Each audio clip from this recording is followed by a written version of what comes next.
काल अधिवेशन संपत असताना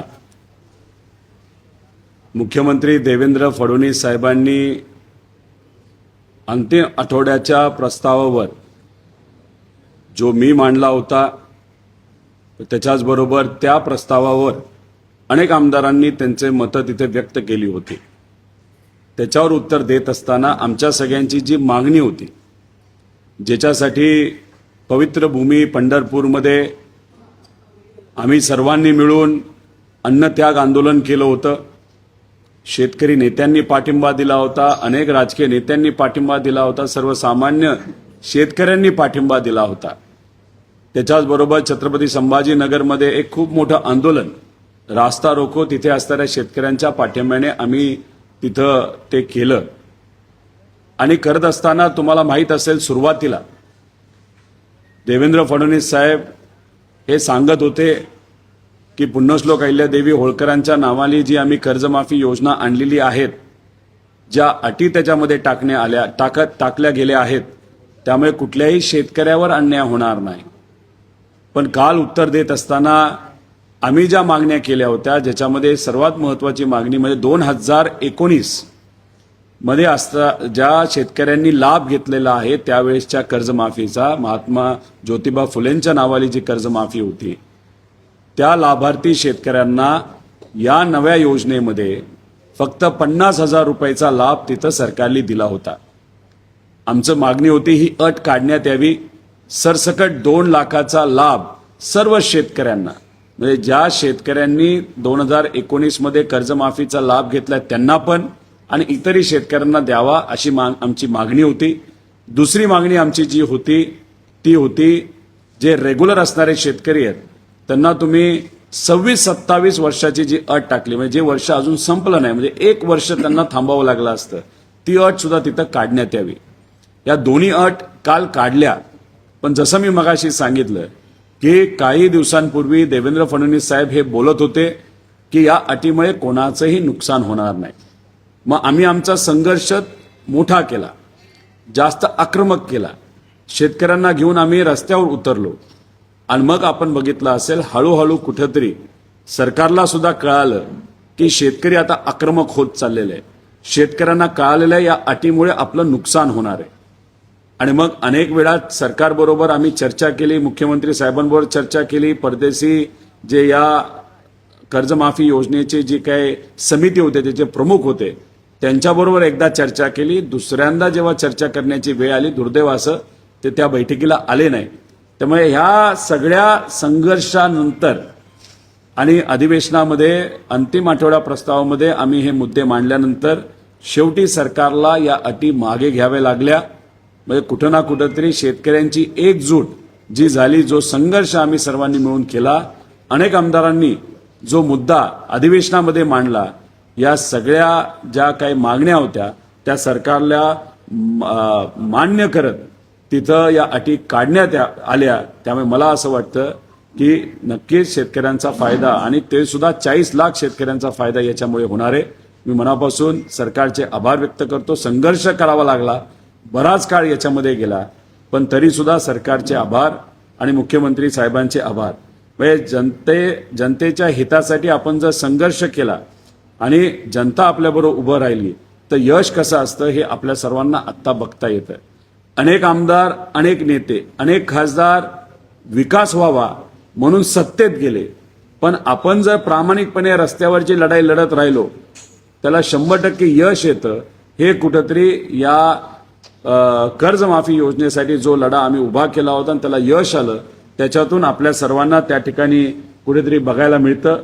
सुरुवातीला आंदोलन केलं तर काही लोकांना असं वाटलं की कुठेतरी आंदोलन अडचणीत गेलं, सरकारकडनं प्रतिसाद तिथे मिळाला नाही कारण आमची बैठक नाही झाली।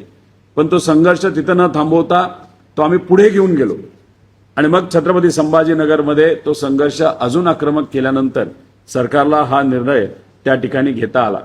आता याच्यात महत्त्वाचं काय की आम्ही कर्जमाफीचे मुद्दे घेऊन तिथे लढत होतोच, पण त्याच्याचबरोबर इतरही आमच्या काही मागण्या होत्या त्या दुर्दैवाने सरकारकडनं अजूनपर्यंत मान्य नाही झाल्या। एक तर ज्या पीक विमा योजना आहेत त्याच्यामध्ये 4 ट्रिगर काढण्यात आले, ते परत आणण्यात यावे अशी आमची मागणी। त्याच्यासाठी आम्ही लढा असाच कायम तिथं पुढे ठेवणार आहोत. त्याच्याबरोबर बीड जिल्ह्यामध्ये 2020चे 800 कोटी रुपये तिथे असणाऱ्या लाखो शेतकऱ्यांना जे अजूनपर्यंत मिळालेले नाहीत त्याच्यासाठी सुद्धा येत्या काळामध्ये आम्ही एक मोठं आंदोलन हे उभं करणार आहोत. त्याचबरोबर फडणवीस साहेब मुख्यमंत्री असताना 2017मध्ये बोंड अळीमुळे झालेल्या नुकसानाचे पैसे अजूनपर्यंत देण्यात आलेले नाही जाहीर करून सुद्धा. त्यामुळे त्यासाठी सुद्धा येत्या काळामध्ये शेतकऱ्यांच्या वतीने आम्ही संघर्ष करणार आहात.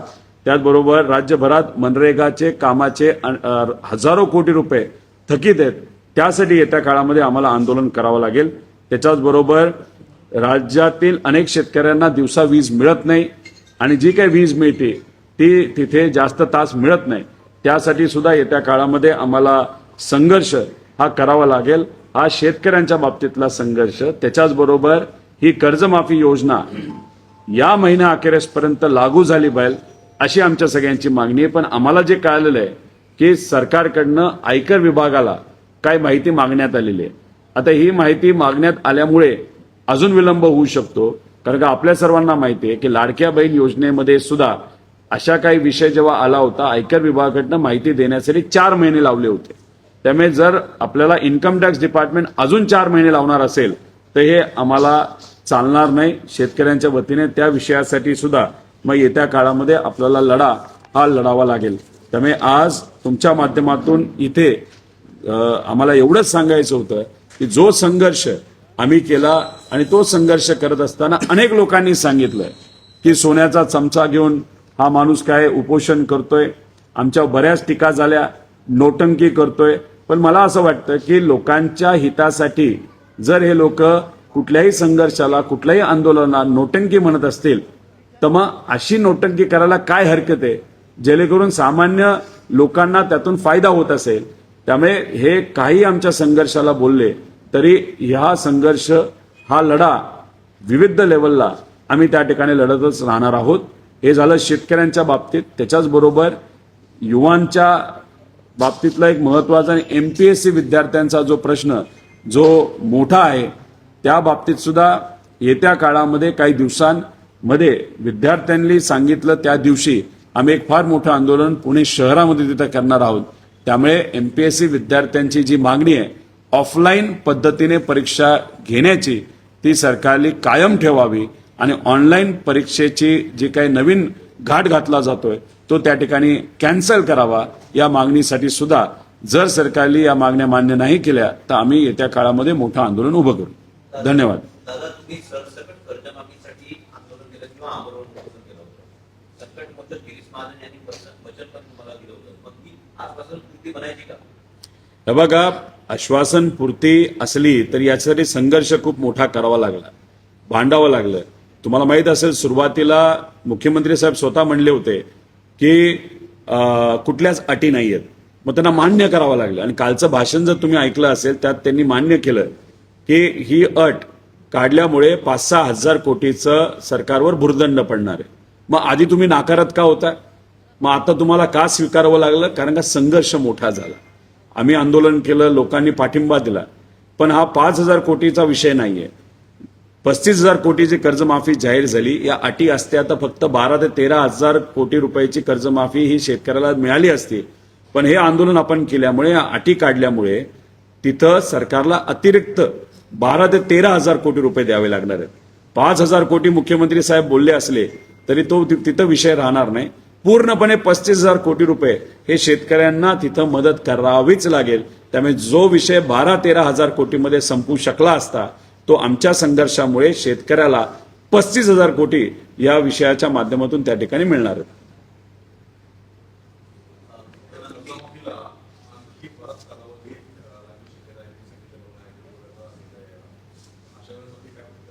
नाही, जर पुढच्या काही दिवसांमध्ये ही कर्जमाफी झाली नाही, सरकारकडनं GR मध्ये बदल केला गेला नाही, आयकर विभागाचं कारण देऊन अजून काही वेळ याच्यामध्ये जर सरकारने घेतला नाही तर घेण्याची भूमिका दाखवली तर मग महिन्या अखेरीस आम्हाला पर्याय राहणार नाही. मग अजून एक मोठं आंदोलन हे आम्हाला तिथं उभं करावं लागेल.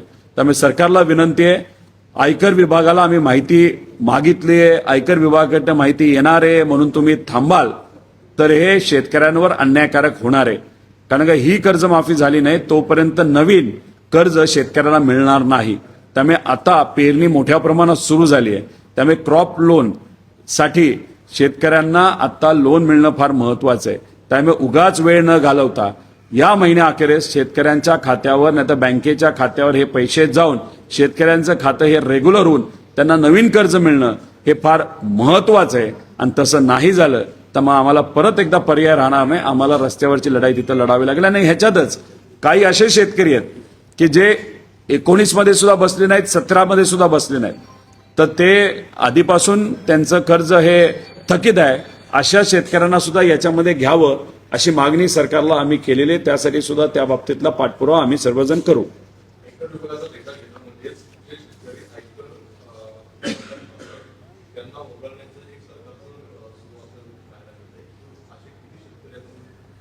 नाही, याच्यातून बरेच 3-4 लाख शेतकरी कदाचित वगळले जाऊ शकतात.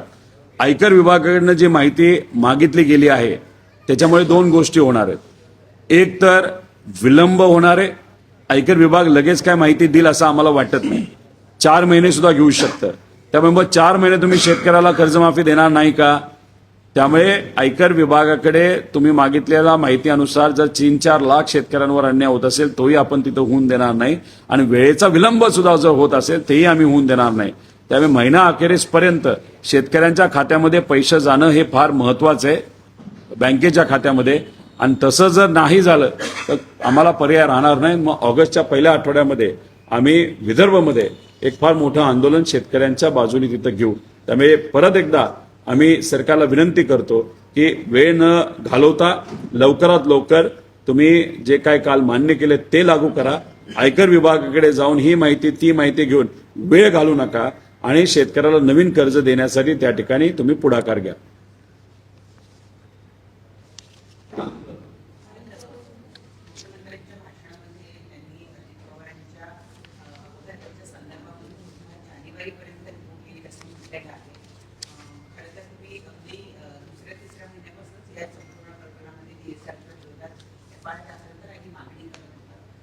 आता तर त्याला थेट जानेवारी तोपर्यंतचा कालावधी लागेल असं मुख्यमंत्र्यांनी जाहीर केलं. यावर आपली काय? एक तर तुम्ही मुख्यमंत्री साहेबांचं जे काही उत्तर होतं त्या उत्तरामध्ये ऐकलं असेल की कुठलाही AIBचा रिपोर्ट मिळण्यासाठी 3 ते 4 वर्ष विलंब होतो. ते त्यांनी मान्य केलं. म्हणजे जे आम्ही सांगत होतो. आणि आम्ही जेव्हा CIDकडे जायचो नाही तर CBIकडे हे प्रकरण द्या असं सांगायचो तेव्हा मुद्दामून खरं तर हे सांगणं पण चुकीचं आहे सरकारचं नाही तर त्या विभागाचं. AIBचा रिपोर्ट आल्याशिवाय आम्ही तपास करू शकत नाही. कारण AIBचा रिपोर्ट हा टेक्निकल रिपोर्ट आहे. विमान कसं पडलं, का झालं, काय झालं. क्रिमिनल अँगल जे आहे की म्हणजे कोण कोण असू शकतं, त्या कंपनीच्या मालकांचे कोणाकोणाबरोबर संबंध आहेत आणि मग अजितदादांचं जे काही विमान आहे ते धुक्क असताना सुद्धा का उडून दिलं, तर हे सगळं झालं क्रिमिनल. तर FIR आम्ही जो FIRची जी मांग करत आहोत ते क्रिमिनल इन्व्हेस्टिगेशनसाठी. त्यामुळे AIBचा रिपोर्ट जो 3-4 वर्षांनी येणार आहे तो जर एका वर्षात म्हणजे अजितदादांच्या पहिल्या पुण्यतिथीच्या आधी येत असेल तर काही प्रमाणात आपण जे मुद्दे मांडले तुमच्या मीडियाच्या मदतीने त्याला यश आल्यासारखं आपल्याला म्हणावं लागेल की 3-4 वर्ष न थांबता एका वर्षातच तो तिथं रिपोर्ट येतोय. पण तो रिपोर्ट येत नाही म्हणून तुम्ही जर कारवाई करत नसताल, FIR करत नसताल, CBIकडे देत नसताल, CID जर तिथे काम करत नसेल ते सुद्धा अन्यायकारक आहे. त्यामुळे काल मी सुद्धा प्रतिउत्तर त्या ठिकाणी देत असताना सरकारला विनंती केली की FIR तुम्ही करा. कारण का आम्हाला क्रिमिनल अँगल आहे. आम्हाला शंका आहे याच्यामध्ये काहीतरी क्रिमिनल झालं असेल नाही तर अजितदादांच्या ऍक्सिडेंटबद्दल काहीतरी कॉन्स्पिरसी असेल.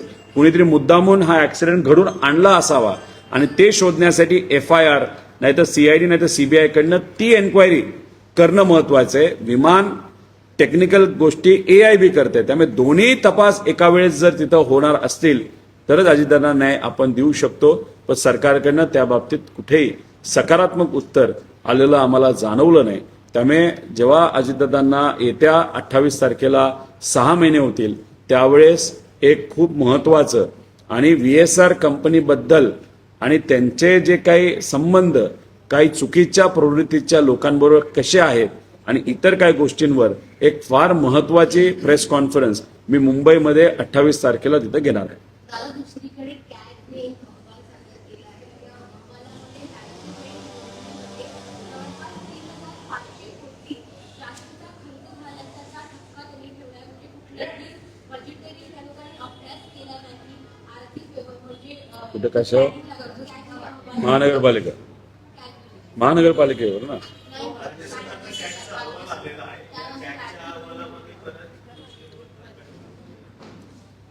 काय झालंय की आता विविध विभागाच्या जर तुम्ही टेंडर प्रक्रियेचा अभ्यास केला त्याच्यामध्ये बऱ्याच ठिकाणी काही लोकांना फेवर करण्यासाठी तिथं कंडिशन्स टाकल्या जातात आणि त्यामुळे ठराविकच लोक त्या कॉन्ट्रॅक्टमध्ये नाही तर त्या टेंडरमध्ये पार्टिसिपेट करू शकतात. अशा बऱ्याच ठिकाणी अशा काही घटना घडल्यात की कुणी जर टेंडर भरलं तर त्या लोकांना तिथं सांगण्यात येतं की तू टेंडर काढून टाक.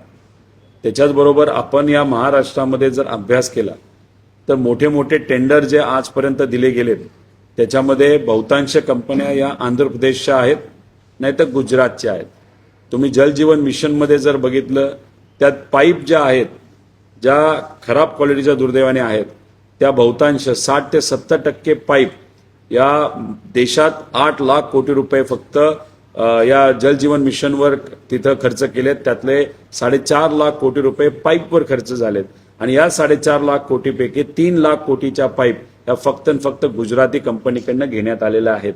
त्यामुळे हे जे काय कॅगली ठपका टाकलेला आहे एक तर प्रक्रियेवर प्रोसिजरवर आणि काही फेवर काही लोकांना केले त्याच्यावर आहे. पण 3,000 कोटी हा जो काही आकडा काढलेला आहे तो फक्त ठराविक टेंडर मधला काढलेला आहे. कॅग 100% ऑडिट करत नाही. कॅग ऑडिट करत असताना ठराविक केसेस टेस्ट म्हणून ते घेतात आणि त्याच्यात ते ऑडिट करतात. जर त्या टेस्ट केसेसमध्ये 3,000 कोटीचा आकडा असेल आणि तुम्ही ओव्हरऑल जर केसेस घेतल्या तर हा आकडा 1 लाख कोटीपेक्षा जास्त जाऊ शकतो. हे खरंच महाराष्ट्रासाठी दुर्दैवी आहे.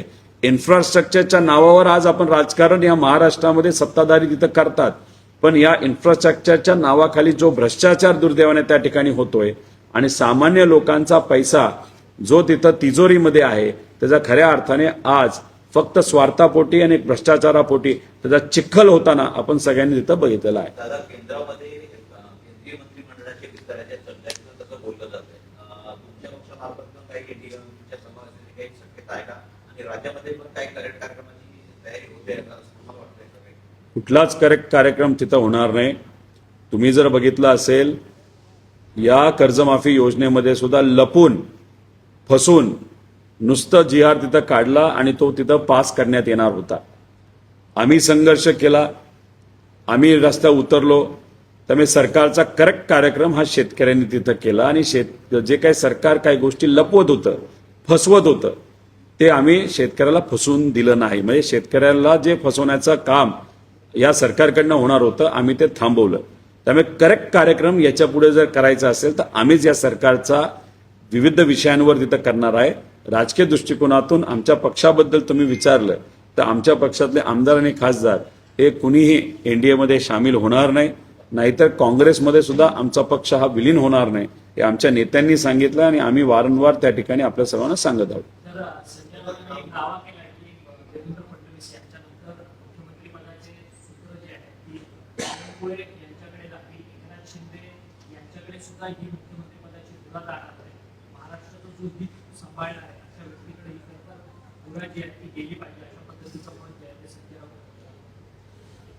संजय राऊत साहेबांना सांगायचं असावं की समजा वरिष्ठ भाजपच्या देशातल्या प्रमुख मोठ्या नेत्यांनी जर ठरवलं की देवेंद्र फडणवीस साहेबांना केंद्रात आत्ताच्या सरकारमध्ये, कारण 29 नंतर त्यांचं सरकार येणारच नाही, आत्ताच्या सरकारमध्ये तिथं फायनान्स मिनिस्ट्री नाही तर कुठली तरी महत्वाचं पद तिथं दिलं म्हणजे अपग्रेड करून, तर मग महाराष्ट्रामध्ये बावनकुळे साहेबांना तिथं संधी दिली जात असेल तर मग त्यांनी कदाचित त्याचं अप्रत्यक्षपणे स्वागत केलं असावं. बावनकुळे साहेब चांगले नेते आहेत पण फक्त बावनकुळे साहेबच रेसमध्ये आहेत असं समजून चालणार नाही.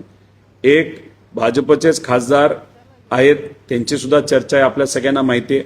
त्याच्याचबरोबर भाजपचे एक मंत्री आहेत जे एक लहान खात्याचे मंत्री आहेत आज, त्यांना सुद्धा कदाचित मोठी जबाबदारी महाराष्ट्रामध्ये येत्या काळामध्ये मुख्यमंत्री पदाची सुद्धा मिळू शकते जर देवेंद्र फडणवीस साहेबांना तिथं केंद्रात पाठवण्यात आलं. पण दुसऱ्या बाजूला एकनाथ शिंदे साहेबांना सुद्धा कमी समजून चालणार नाही. एकनाथ शिंदे साहेबांनी स्वतःची ताकद खूप वाढवलेली आहे. महाराष्ट्रामध्ये सुद्धा आणि दिल्लीत सुद्धा जे नेते आहेत, भाजपचे प्रमुख नेते, हे त्यांना बळ देताना आपण सगळेजण बघू शकतो. त्यामुळे महाराष्ट्रामध्ये एकनाथ शिंदे साहेब विरुद्ध भाजपचे काही प्रमुख नेते, ज्याच्यात देवेंद्र फडणवीस साहेबांचं नाव घेतलं जातं, याच्यामध्ये एक वेगळा सुप्त संघर्ष हा तिथं त्या ठिकाणी आपल्या सगळ्यांना बघायला मिळतो. पण हे जो काही संघर्ष चाललाय तो सत्तेच्या जोरावर आहे, पैशाच्या जोरावर आहे आणि ताकदीच्या जोरावर आहे आणि गुंडाशाहीच्या जोरावर आहे. त्यामुळे हे जे काय तमाशा आज सुरू आहे तो फक्त 29 पर्यंत तमाशा तिथं बघायला मिळेल. हा संघर्ष 29 पर्यंत तिथं बघायला मिळेल आणि 29 नंतर न केंद्रात न राज्यात भाजप नाही तर महायुतीचे सरकार येणार. त्यानंतर सरकार हे आमच्या विचाराचीच येईल. त्यामुळे जे काय होईल तमाशा हा 29 पर्यंतच आपण सगळेजण बघत राहू.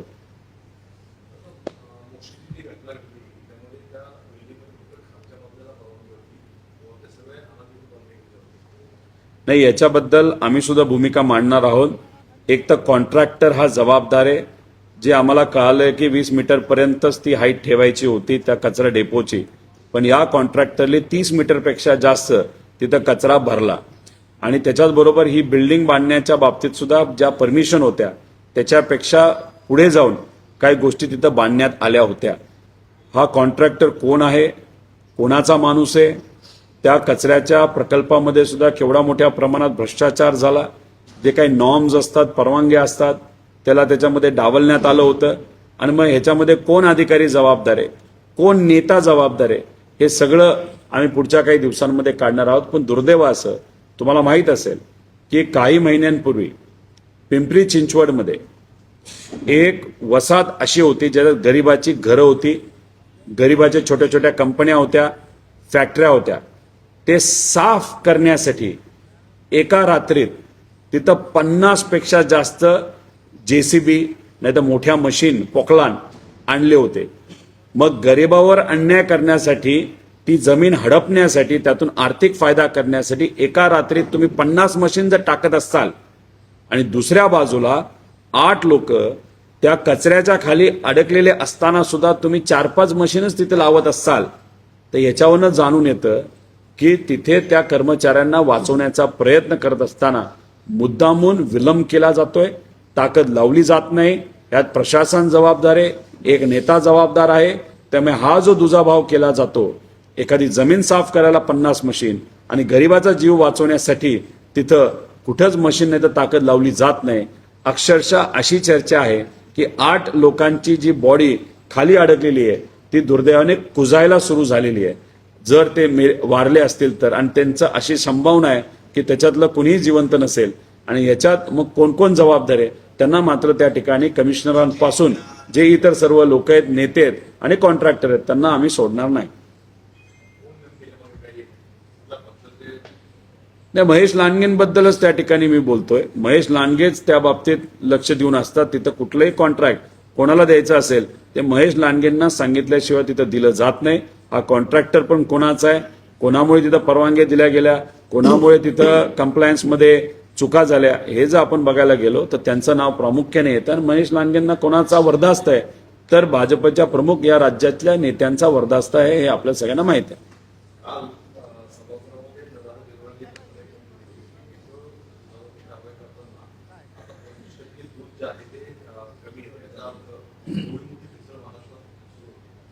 आम्हाला हेच म्हणायचंय की तिथं अधिकारी एक चांगला आणल्यानंतर जर आपल्याला हे जाणवत असेल तर एवढी मोठी भेसळ होत होती, कारवाई तिथं केल्या जात असतील. त्यामुळे एकतर मी अधिकारी मुंडे साहेबांचं तिथं आभार व्यक्त करतो. आणि 25% दूध कमी झालं तर शहरी भागामध्ये, शहरी भागामध्ये जे सर्व लोक आणि मजूर जे बाहेरच्या दुधावर अवलंबून होते, ते दूध घेत होते का शॅम्पू आणि केमिकल तिथं पीत होते, हे आता क्लिअर कट तिथं झालेलं. 25% जर दूध कमी होत असेल तर 25% दूध जे या महाराष्ट्रातल्या सामान्य लोक, लहान मुलं, प्रेग्नेंट महिला अशा पद्धतीने जे घेत होते ते केमिकलच पित होते आणि कॅन्सरचं प्रमाण जे वाढत गेलेलं आहे त्याचं प्रमुख कारण हे असू शकतं. त्यामुळे माझं एवढंच म्हणणं आहे की आंबेगावमध्ये जे लोक तिथं सापडलेत त्यांचे जरा अभ्यास तिथं करावा. थोड्या वेळाने मी एक गोष्ट ट्विट करणार आहे. काही लोक उत्तर प्रदेशमधून सुद्धा या बाबतीतलं केमिकल आणत होते. वे प्रोटीनच्या नावावर केमिकल आणले जात होते आणि मग हे जे दूध गोळा केलं जात होतं ते आजपर्यंत कुठल्या कंपनीला जात होतं याचा सुद्धा अभ्यास करा. मग त्या कंपनीकडे जर सर्व टेक्नॉलॉजी होत्या क्वालिटी बघण्याच्या तर मग हे केमिकल दूध त्या कंपनीमध्ये जात असताना सुद्धा त्या कंपनीला ते रिजेक्ट न करता ते का स्वीकारलं हाही प्रश्न त्या कंपनीला विचारला पाहिजे. त्यामुळे ही कंपनी कुठली, कोणाची, कोणाचा वरदास्त आणि फक्त एकच कंपनी नाही तर ह्या दूध प्रोसेस करणाऱ्या, चीज बनवणाऱ्या आणि इतरही गोष्टी करणाऱ्या ज्या कुठल्या कंपन्या या महाराष्ट्रामध्ये आहे त्यांचं सुद्धा ऑडिट हे झालं पाहिजे असं आम्ही अधिकारी मुंडे साहेबांना तिथं सांगणार आहोत. त्यामुळे मी एकतर विभागाचं म्हणजे मुंडे साहेबांचं तिथं आभार व्यक्त करतो अधिकाऱ्यांचं की तुम्ही खूप चांगली कारवाई तिथं केली आहे. आधी का होत नव्हत्या याचाही अभ्यास तिथं आपण केला पाहिजे. या सगळ्या ज्या काही दुधाच्या कंपन्या आहेत किंवा संघ आहेत ते सगळे राजकारण्यांच्या ताब्यात आहेत. जयंत पाटील असतील, संघ कोल्हापूर त्याचं सगळं दूधचं वर्चस्व असं नाहीये. अनेक दूध संघ आहेत ज्याच्यामध्ये अशा पद्धतीची भेसळ होते. विशेषतः केंद्रस्थान पश्चिम महाराष्ट्र आहे. नाही, एक तुम्ही समजून घ्या की सगळ्याच दूध कंपन्यांनी खराब क्वालिटीचं दूध घेतलंय असं नाही. काही चांगल्या कंपन्या आहेत, काही चांगल्या कोऑपरेटिव्ह आहेत, त्या क्वालिटीच्या बाबतीत स्ट्रिक्ट आहेत. त्यामुळे सगळीकडेच ह्या गोष्टी घडल्यात असं नाही. पण जिथं जिथं घडल्यात, आता समजा मी आंबेगावचं उदाहरण तुम्हाला देतो. तिथलं दूध जे घेतलं जात होतं ते काय तसंच रस्त्यावर ओतलं जात नव्हतं, ते कुठल्या तरी कंपनीला जात होतं. मग त्या कंपन्या कुठल्या, त्यात काही प्रायव्हेट असू शकतात, काही कोऑपरेटिव्ह असू शकतात. त्यामुळे मग याचा सुद्धा अभ्यास झाला पाहिजे. फक्त भेसळीचं दूध येत होतं हे शोधणं एक झालं, पण भेसळीचं दूध घेत कोण होतं? कारण का जर शेतकऱ्याचं दूध हे 35 रुपयाला होतं तर भेसळ केलेलं केमिकल दूध हे 20 रुपयालाच मिळत होतं. मग कुठं ना कुठं तरी त्याच्यामध्ये त्या कंपनीचा सुद्धा फायदा होता आणि मग त्याच्यात शेतकऱ्याचं नुकसान झालं. कारण 25% दूध खोटं केमिकलचं येत होतं. त्यामुळे शेतकऱ्याला दूध जास्त आल्यामुळे कमी भाव मिळत होता, त्यामुळे शेतकऱ्याचं नुकसान होत होतं. आणि दुसरं ग्राहकाचं आरोग्याचं आजपर्यंत इतकं मोठं नुकसान झालेलं आहे ते सुद्धा कुठे ना कुठेतरी आता आरोग्याचं नुकसान भरून काढता येणार नाही. पण ज्या कंपनीने या अशा ग्राहकांवर अन्याय केलाय, कॅन्सर येण्याचं सुद्धा कदाचित येत्या काळामध्ये आपल्याला भीती वाटू शकते. त्यामुळे या कंपन्यांना सोडून चालणार नाही. त्यामुळे ज्या ज्या कंपनीने हे दूध घेतलं त्याचा नक्कीच अभ्यास झाला पाहिजे असं आम्हा सगळ्यांना त्या ठिकाणी वाटतं. दादा, काल विधानसभेमध्ये भास्कर जाधव आणि उरणचे आमदार महेश बालदी आहेत त्यांच्यामध्ये झुंबेली पाहायला मिळाली. विशेषतः व्यक्तिगत शेरेबाजी आणि ठिकाणी पाहायला मिळाली. हे बाबली हे डबरेल अशा प्रकारची टीका करताना आणि तुमच्यावर पण सांगलीचे काही आमदार वैयक्तिक टीका करत होते.